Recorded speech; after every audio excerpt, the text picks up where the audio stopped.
बहुत समय पहले की बात है।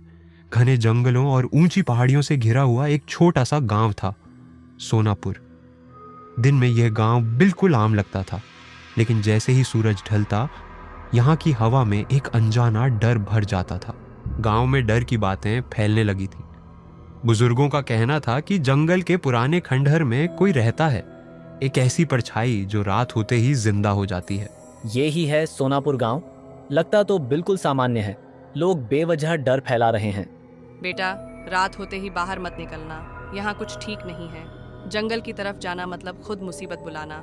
उस रात हवा कुछ ज्यादा ही ठंडी थी। गांव की कच्ची सड़क पर एक परछाई चल रही थी। उसके बाल जमीन तक लटक रहे थे और उसके पैर जमीन को छू ही नहीं रहे थे।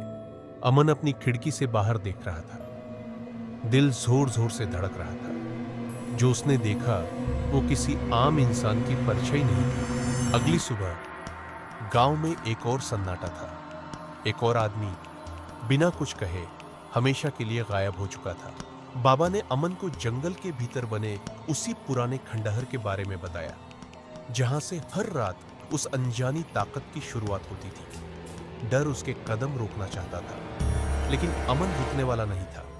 उसे पता था, अगर आज वो पीछे हटा तो पूरा गांव हमेशा के लिए अंधेरे में डूब जाएगा। खंडहर के भीतर कदम रखते ही जैसे किसी ने उसकी मौजूदगी महसूस कर ली।